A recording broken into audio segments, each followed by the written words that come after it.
Halo Sobat Prakarsa, perkenalkan namaku Arsa. Arsa akan memandu obrolan seru dalam podcast Prakarsa. Di episode kali ini, kita akan membahas apakah benar anak muda zaman sekarang itu pemalas?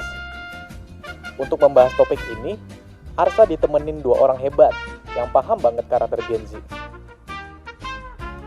Yang pertama adalah Dr. Bagus Takwin, Dekan Fakultas Psikologi Universitas Indonesia.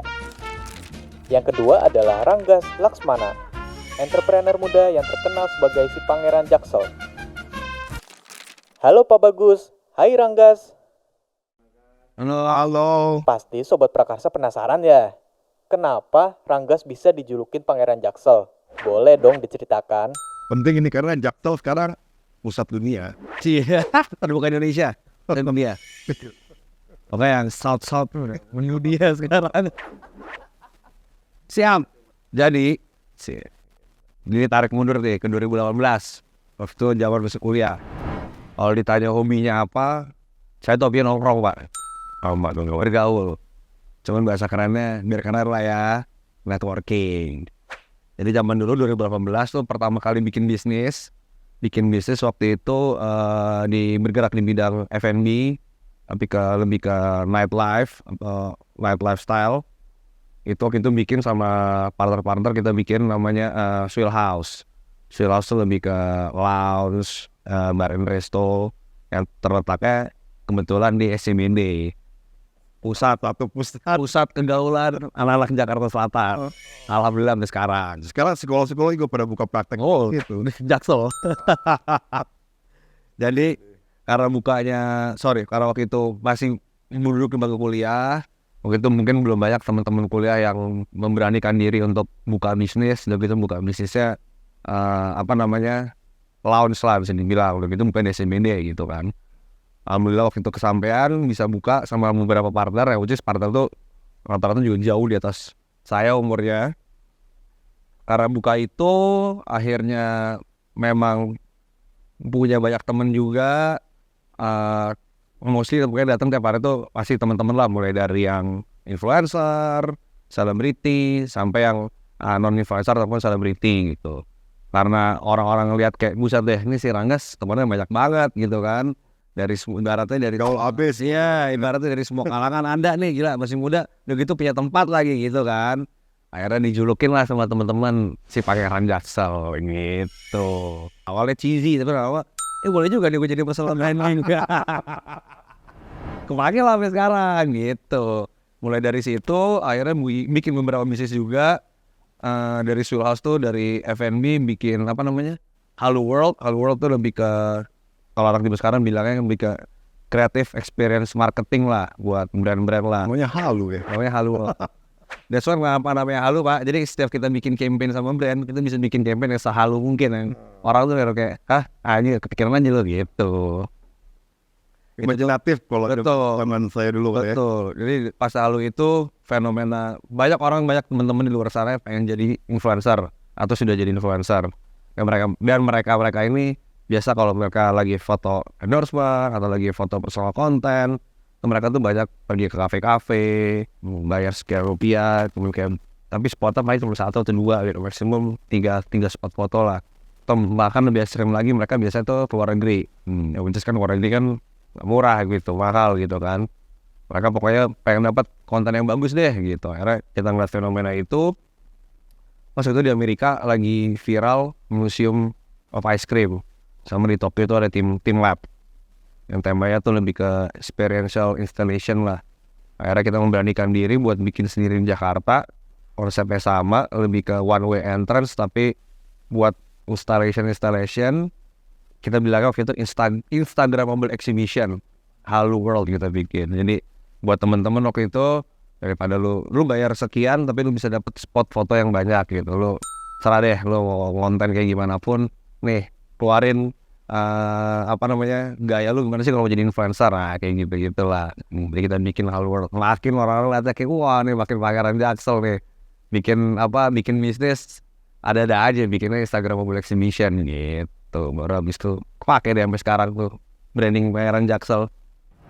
Dia bisa membidik hasrat dan hasrat dan trennya anak muda Yap, dijadiin itu ya, jadiin dagang. dagang. Wah, dapat. Kan penting kita dagang gitu kan nggak cuma hype doang. Dari hype jadi pattern. Yang penting bisa sustain kan. Untuk Pak Bagus, sejak kapan tertarik dengan dunia psikologi? Jadi psikologi ini suatu minat besar saya memang ya. Tapi saya tuh tipenya nggak fokus tadi. Saya suka sastra, suka musik, suka filsafat, suka naik gunung dulu, suka psikologi juga gitu ya. Kalau ditanya, pernah sih waktu SMA kelas 1 lagi malas-malasan sekolah itu, SMP kelas 1, SMA kelas 1 menurut ya. Kita kesuruh ke depan tanya sama guru BP dulu masing-masing, saya jawabnya saya pengen jadi presiden dulu. Bercanda sih. Amin. Tapi kita waktu itu ngambilnya kan ada A1, A2, A3 ya. Jadi sama, sebenarnya Bung Harsa ini juga orang teknik ya. Kalau dari suaranya ya. Saya kira-kira dulu pengen masuk teknik. Kalau dari suaranya. Tapi ya itu tadi saya nggak terima nih di ITB. Saya keterimanya di psikologi UI. Memang tapi sebenarnya saya tuh lebih ingin masuk psikologi atau sastra atau filsafat ketimbang teknik. Cuman bapak saya seperti waktu itu berharap saya masuk teknik nih gue. Sempat saya bilang kalau gitu jangan kalaupun mau ilmu alam saya ambil matematik. Matematik nanti bosan kamu. Susah. Saya meyakinkan pilihan psikologi itu ke bapak saya sedemikian rupa. Ya bolehlah. Ya mudah-mudahan bisa hidup lah. Karena teman-teman bapak yang dosen psikologi itu hidupnya susah-susah ya. Anak ini di dosen psikologi sekarang. Nah, saya tuh suka psikologi karena sebenarnya karena saya suka sastra, baca novel, senang memahami karakter orang gitu ya, di novel-novel itu kan ada karakter-karakternya. Nah, menurut yang saya baca, pemahaman terhadap karakter itu bisa didapat dari psikologi. Terus di psikologi juga diajarin filsafat. Ada juga filsafatnya dan bisa juga saya waktu itu baca skripsi lulusan psikologi yang jadi buku. Itu namanya lulusannya Arif Budiman. Dia nulisnya tuh skripsinya dialog imajiner dengan Khairil Anwar itu. Sastra juga. Jadi kayak menarik saya masuk psikologi. Nah akhirnya ya jadinya bukan terjebak ya. Ya tertahan lah di psikologi sampai sekarang gitu kira-kira Pak Bu Harsa. Sebagai dosen senior, Pak Bagus telah berinteraksi dengan mahasiswa dari berbagai generasi. Apakah ada karakteristik Gen Z yang berbeda dengan generasi-generasi yang sebelumnya? Di kampus saya nggak ngerasa begitu beda ya.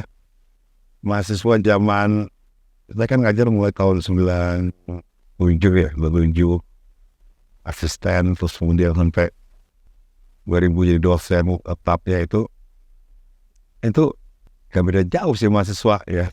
Saya nggak terlalu merasakan perbedaannya kalau di kampus. Tapi kalau sama anak saya itu kerasa tuh. Kayaknya anak zaman dulu nggak kayak anak saya lah. Anak saya tuh banyak melakukan tindakan-tindakan yang menurut saya itu tidak efisien. Tidak efisien tuh atau tidak terstruktur, tidak juga jelas polanya. Kayak punya shortcut sendiri, punya gaya sendiri gitu ya. Terus kalau dikasih tahu tuh kayaknya nggak mau dengerin. Ya kayak random itu kelakuannya ya. Terus lama. Dia punya kebiasaan juga kalau ada apa-apa. Misalnya saya bilang nggak boleh gini, itu kenapa jawabnya gitu. Dia nanya kenapa? Kenapa nggak boleh begitu? Kenapa harus begitu? Kenapa? Awalnya saya pikir wah itu tanda dia kritis dan saya pikir dia ini menunjukkan indikasi yang baik. Tapi lama-lama saya kesel juga sebenarnya kagak. Dia misalnya waktu itu bilang saya nggak mau belajar IPA. Ada gunanya, saya nggak mau belajar tentang jantung, ada gunanya. Saya mesti menjelaskan panjang lebar ke dia untuk meyakinkan dia bahwa belajar IPA dan belajar jantung itu penting gitu. Terakhir setelah panjang lebar saya berusaha jelasin, terus saya gimana menurut kamu? Ya oke lah, boleh lah karena Bapak cukup masuk akal. Aku ikut deh pelajaran IPA-nya nanti. Sama belajar biologi yang ada pelajaran jantungnya. Gitu guys, jadi kayak gak gampang diyakinkan, tapi juga gak meyakinkan kita gitu ya. Kamu udah belajar belum? Udah. Kamu belajar sambil tiduran gitu gimana sih gitu? Jadi gak kelihatan ngerjain apa-apa gitu ya. Tapi nilainya bagus. Bahkan rapotnya lebih bagus daripada saya waktu zaman itu.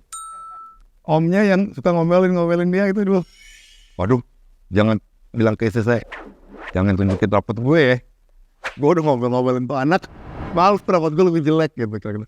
Jadi kayak apa ya, ajaib aja tuh anak-anak tuh kayak nggak ngapa-ngapain, kayak santai, kayak random, Jadi aja. tapi jadi gitu ya.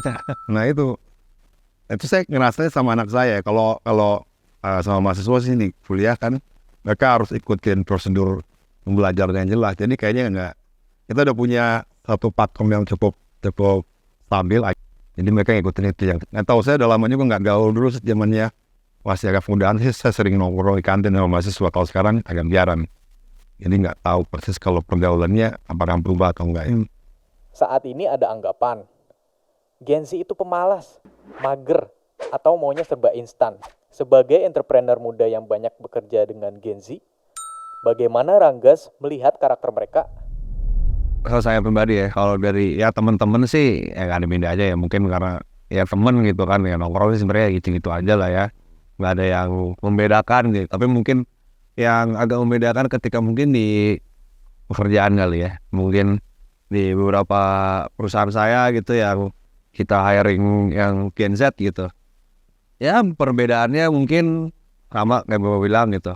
Ya udah ketika dibilangin tuh seminggu ya, oke, mepet baru beres gitu. Tapi walaupun beres sih gitu ya, I'm happy with the result. Tapi mungkin kan kalau bisa ya, kalau kita kasih deadline jangan sampai mepet juga gitu kan. Kita nggak ada unos tiba-tiba ada revisi kah atau apa kan, kita juga masih bisa ibaratnya ngembalikin lah gitu. Dan kalau misalkan kita tegur atau apa, marah. Tiba-tiba bad mood. Kalau ada bad mood, ngajak teman-teman sekelilingnya. Ngapain tuh? Jadi ya inilah apa, biar yang mainin bad mood juga. Oh, Itulah. ajak bad mood bareng. Wah, mesti healing sendiri kok jadi semuanya healing gitu kan. Males juga kan. Mungkin bagi mereka ini mungkin sekarang kan nyari pekerjaan mungkin simple gitu kan. Misalkan lu ribet tuh jadi bos gitu. Misalkan ini perusahaan nggak apa sih ibaratnya tidak seperti apa yang gue minta gitu. Udah gue 3 hari terus sekarang mungkin gue bisa apply di tempat lain gitu. Mungkin katanya terlalu menggampangkan, which is sebenarnya kan ya nggak juga gitu. Ya karena dari beberapa temen juga banyak yang ya curhat lah ya. Kita diskusi bareng, ngobrol gitu ya, para berbeda sama gitu. Saya waduh gila kok bilangin gitu, bukannya lu jadi berubah atau apa, kok malah tiba-tiba malah menggampangin deh gitu. Mungkin bagi mereka sekarang apply job gampang, bisa dari LinkedIn, bisa tinggal tanya siapa, tinggal berarti misalkan dia punya temen kayak gue mau cari kerja nih, kirim CV misalnya. Segampang itu mungkin bagi mereka gitu di era sekarang. Yang beneran gampang nyari kerja ya? Ini mungkin menurut mereka sih gampang, tapi maksudnya memang dari kalau saya dari kemarin teman-teman tuh mau nyari kerja kayak gampang gitu ya, udah kayak ini apply 500 tiba-tiba ada satu aja yang masuk ya, karena mungkin kan banyak di luar sana tiba-tiba pada jadi founder juga kan, ada yang bikin agency lah, ada yang bikin UMKM F&B lah, ada yang bikin startup lah, ada yang bikin IO dan segala macam lah. Jadi mungkin jadi makin banyak yang perusahaan ya, jadi makin banyak juga. Apakah nggak kebetulan memang tadi orang-orang Gen Z yang bergaul sama Bung Rangkas ya, kita ngomongnya Bung kalau zaman dulu, sekarang apa? Bos Rangkas ya, Bos Q. Ini memang orang-orang yang kebetulan qualified dan kebetulan memang punya bekal keterampilan, kemampuan. Betul. Untuk Tapi kerja. memang secara, kalau ngomongin secara kreativitas sih, wah canggih lah. Kalau ngomongin teknologi, udah pasti canggih gitu. Maksudnya cepet lah gitu. Dan mungkin bagi mereka kayak, kayak tadi ngomongin deadline masih lama gitu loh. Gue gampang lah mau research semua apa, kan udah ada internet kan. Semua semua bisa cepat dan efisien dan efektif gitu kan. Nah sekarang ya mereka kalau ngomongin secara kreativitas, terus ide-ide brilian, mereka bisa lah buat eksekusi ya. Cuman masalah terlalu santai aja gitu. Ya, nah saya ingat itu, kayaknya tuh anak saya, tentu beberapa mahasiswa juga ya, nggak punya kecemasan yang tinggi kayak kami dulu. Ngerjain apa-apa tuh kayaknya bawa santai aja. Tapi beres aja gitu. Iya beres. Nah satu, kedua, kayaknya mereka tuh nggak nganggap penting prosedur yang sudah dianggap baku sebelumnya. Harusnya kan persiapannya begini, kamu ngerjain ini lah, kayak ini, kayak nggak penting itu. They have their own Ya, cuman nggak dijelasin ke kita nggak yakin cara yang mereka akan pakai itu bakal efektif apa enggak. Ya, jadi itu juga ragu-ragu ya, udah tinggal sehari 2 hari lagi, kok belum kelihatan barangnya gini. Jadi nggak sih gitu kan?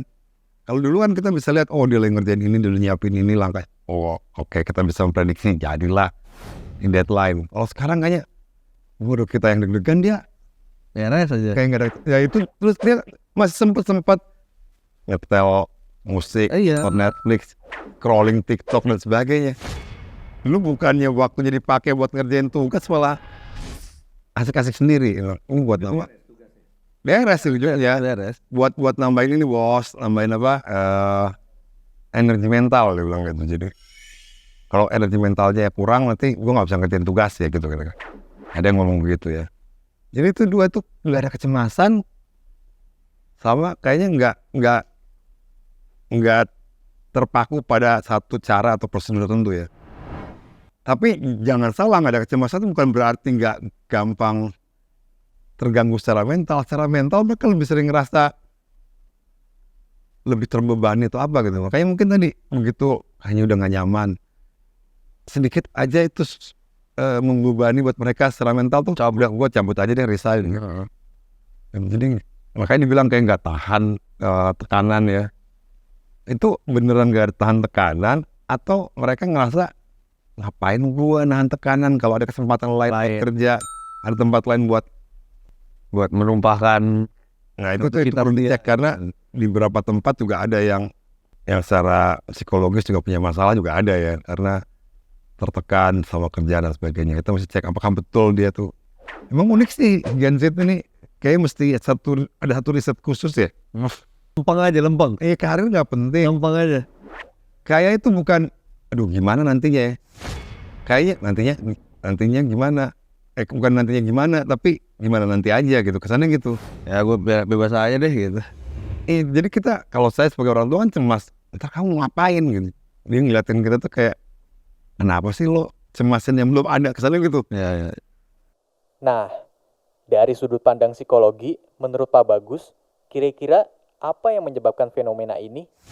Kalau siapa sih kita nggak bisa jawab ya, kayaknya itu terjadi dalam lingkungan sosial tertentu ya. Jadi itu sebenarnya mungkin ya dari interaksi sendiri rupa melihat fenomena itu, kemudian muncul lah cap atau apa persepsi bahwa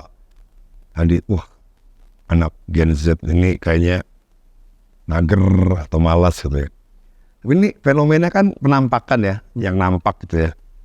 Fenomena itu apa yang kelihatan. Nah, biasanya yang kelihatan itu lebih menggugah ya, lebih sensasional daripada apa yang sebenarnya terjadi di balik itu.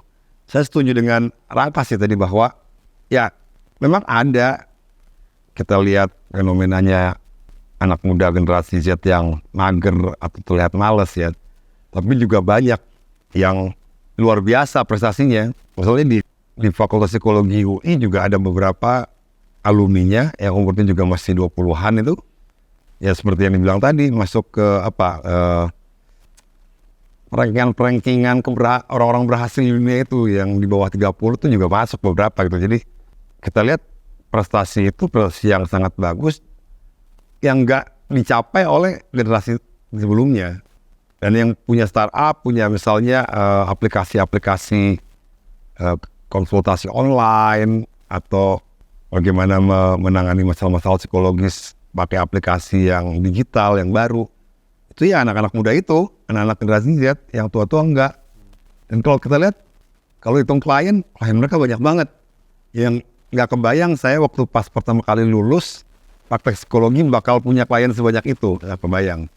Jadi mereka juga menampilkan prestasi, gitu. Banyak yang bisa. Nah, saya kira persepsi atau cap mereka males, mager, itu ya karena ada perbedaan cara kerja, perbedaan cara menampilkan diri, perbedaan dalam mungkin menyikapi apa yang terjadi di sekitar mereka. Jadi perbedaan antara mereka dengan generasi sebelumnya. Nah, kalau di generasi sebelumnya yang ditampilkan atau gerak-gerik yang diperlihatkan oleh mereka itu adalah indikasi dari malas atau nggak mau bergerak, malas bergerak.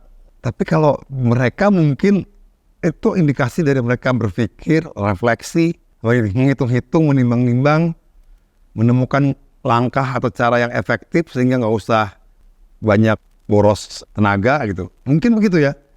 Sehingga mereka nanti begitu bertindak udah pas gitu. Mungkin beres. beres. Jadi nggak pakai itu. Atau mereka mikir udah ada contohnya nanti kita kerjain gampang lah tinggal ikut langkah-langkah gini-gini.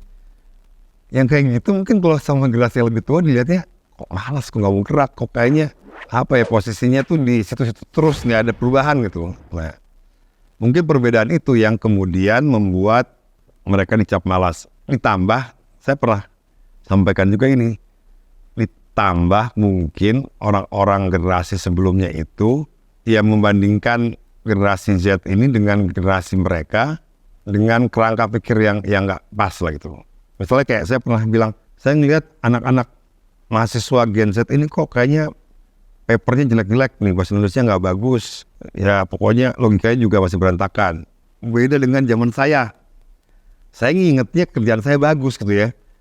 Jadi setelah saya lihat lagi naskah saya yang lama, waktu saya kuliah, ya nggak lebih baik dari punya mereka. Jadi ada kerangka pikir yang kita pakai sekarang, yang sudah didapat dari pengalaman panjang itu, kita pakai buat menilai mereka yang sekarang yang masih belajar.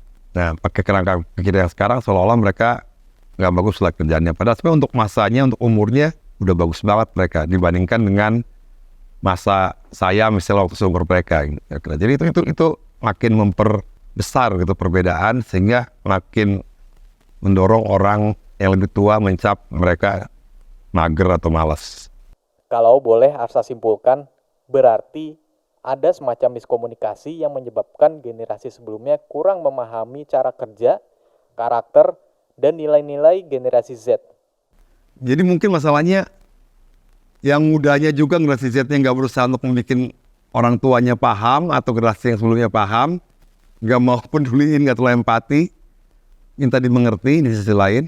Nah, sementara di orang yang lebih tua aja juga nuntut anaknya harus kayak mereka.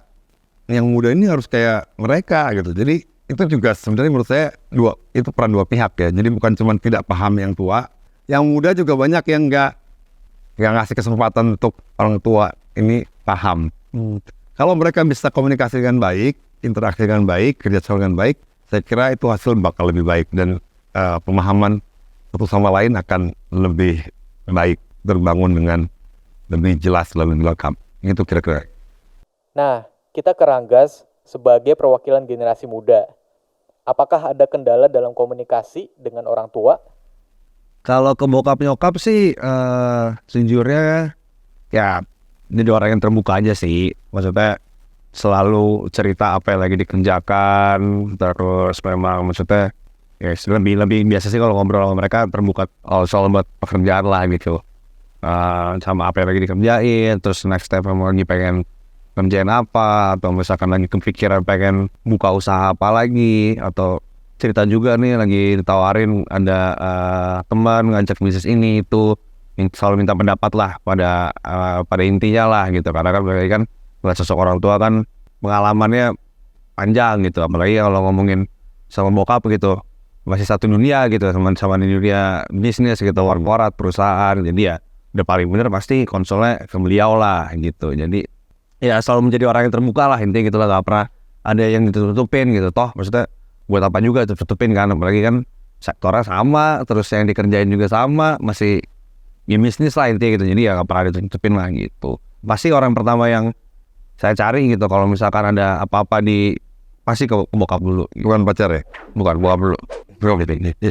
Jadi kesimpulannya, apakah benar Gen Z itu pemalas? Kalau saya sih pikir itu tidak tepat ya. Jadi pukul rata segitu banyak Gen Z dengan beragam karakteristiknya ya. Jadi punya keragaman. Saya kira nggak bisa kita pukul rata, dan saya kira cap atau persepsi seperti itu nggak tepat, nggak pantas diberikan pada generasi manapun. Ya saya kira tidak susah kita menemukan hasil-hasil atau tanda-tanda kerajinan dari setiap generasi, sehingga kita bisa bilang bahwa setiap generasi itu pasti ada kelebihan, ada produktivitas, ada kreativitas, ada kemampuannya masing-masing. Bahwa berbeda, oke, tapi itu soal bukan soal lebih baik atau lebih buruk ya. Jadi, nah perbedaan itu jangan sampai membawa kita pada prasangka dan kemudian kita bikin stigma, bikin cap yang negatif. Saya kira lebih baik kita fokus pada hal-hal positif dari tiap generasi. Itu yang lebih ditonjolkan. Itu lebih jadi doa baik ya untuk mereka ketimbang memberikan cap seperti tadi, generasi tertentu malas atau masa bodoh atau apapun itu yang negatif. Saya kira nggak pas. Setuju dengan statement bagus. Paling saya nambahin aja kalau ngomongin Gen Z, yang top dari Gen Z tuh menurut saya pribadi ya, digital mindednya luar biasa, tech savvy-nya sangat-sangat luar biasa. Mau bikin apapun yang berbau kreativitas, Gen Z udah juaranya lah. Mau bikin presentasi kek, mau bikin ide kek, mau bikin teknologi apapun itu Gen Z ininya lah. Maksudnya bisa dibilang topnya lah. Di luar itu satu Gen Z itu juga concern yang ini menurut saya luar biasa gitu. Ini saya ngobrol lah sama teman-teman di platform, di Meta, di TikTok gitu. Gen Z tuh concern banget sama isu lingkungan hidup, environment, sustainability, dan green-greenan. Itu menurut saya bagus lah, maksudnya masih muda tapi udah mikir panjang gitu. Maksudnya udah mikir kayak ya sesimpel kayak polusi udara lah gitu kan. Terus itu tuh teman-teman Gen Z tuh kalau di platform tuh suka ngomongin itu tuh gitu, tapi bukan ngomongin in a bad way ya, tapi ngomongin in a good way gitu, kayak ini jelek nih, harusnya tuh gini. Maksudnya mereka tuh punya pendapat masing-masing, tapi pendapat masing-masing itu yang bagus gitu. Gimana caranya maksudnya nih sustainability kita tuh jalan sebaik mungkin, ngecek polusi udara ya mengurang lah, terus mungkin bawa sampah pada tempatnya, sesimpel itu. Makanya kenapa kemarin ada grup dari Bandung, Pandawara tuh viral lah, karena mereka melakukan aksi buang sampah pada tempatnya, mereka bersihin sungai dan segala macam, dan itu rata-rata masyarakat muda gitu yang melakukan aksi itu. Dan akhirnya ya pokoknya kalau di platform tuh topik lingkungan hidup Gen Z tuh very concern lah buat itu, concern in a good way ya gitu. Apakah teman-teman optimis generasi muda sekarang akan mampu memimpin Indonesia di masa depan? Optimis dong. Optimisme itu harus jadi satu aksioma. Kalau enggak, emang siapa yang memegang masa depan? Yang tua-tua bakal hilang. Jadi kita harus bisa menegaskan dan juga memperjuangkan bahwa masa depan kita yang baik itu akan dipegang dan akan ada pada orang-orang dari generasi Z sekarang ini. Loh ini Gen Z ini 2045 apalagi jadi presiden dan kementerian ini. Udah siap ini. Ini satu ya di sini deh. Untuk menutup podcast ini, boleh dong Arsa minta sepatah dua patah kata untuk memotivasi anak-anak muda kita. Moto kalau zaman dulu ya, moto gitu. Oke, kasih dulu yang muda yang berkarya. Silakan kasih motonya. Oke. Kalau saya ngomong dari kacamata entrepreneurship aja, karena tetap inline dengan sektor yang saya kerjakan sehari-hari Pak. Banyak teman-teman di luar sana ini sebenarnya nggak cuma harus Gen Z ya, tapi nggak apa-apa lah saya ngomong ini untuk Gen Z aja. Banyak teman-teman di luar sana yang ketika pengen bikin suatu bisnis, usaha, produk, apapun itu yang limit, tapi nggak pede. Nggak pede banyak lah faktornya lah. Paling simpel udah kayak, aduh, ini gimana nih kalau rugi gitu, gimana kalau nggak balik gitu. Sedangkan modal utama jadi founder atau jadi pembisnis adalah bukan eksekusi, apa namanya bahasanya, modal tinggi aja, bukan modal pendek aja namanya, modal nekat lah. Harus berani ambil resiko, itulah kunci utama modal utama jadi founder, jadi CEO, jadi pembisnis ya pasti risknya harus berani ambil resiko lah. Jadi menurut saya ketika lo pengen jadi founder atau even CEO, nggak harus bisnis gede ya, even UMKM pun tetap sama kok job desk-nya kok gitu kan, lo tetap punya tanggung jawab yang besar gitu. Menurut gue sih lakuin aja dulu, berhasil atau gagal ya ntar lu bisa belajar dari situ gitu. Yang gagal pun ya nggak apa-apa, kita harus terus belajar dan berkembang gitu. Wih. Ya, kalau saya sih melihat betul ya banyak hal-hal positif yang ditampilkan oleh anak-anak generasi Z ini, ya saya kira bisa jadi modal besar untuk kita berkembang di masa depan. Jadi saya mungkin kalau ditanya apa yang mau disampaikan baik ke generasi Z maupun yang sebelumnya, kita jaga dan rawat kekuatan-kekuatan karakter, hal-hal positif yang ada pada generasi Z, karena itu akan jadi modal dan kekuatan besar kita untuk membangun Indonesia di masa depan dan mungkin juga membangun dunia. Itu aja kira-kira ya. Terima kasih Pak Bagus dan Ranggas atas diskusinya yang sangat inspiratif. Semoga memberikan manfaat buat kita semua. Dari bincang-bincang kita ini, bisa terlihat bahwa penting adanya dialog, ngobrol antara generasi Z dengan generasi sebelumnya, di mana generasi Z dapat menjelaskan pikiran dan sikapnya akan suatu hal, dan generasi sebelumnya juga mampu mendengarkan dengan empati. Begitu pula sebaliknya. Oh, satu lagi yang mau saya bilang, you'll never walk alone. Wah. Thank you. Sobat Prakarsa sekalian, yuk sharing pendapatmu di kolom komentar. Sampai jumpa di bincang-bincang menarik lainnya, hanya di kanal Prakarsa.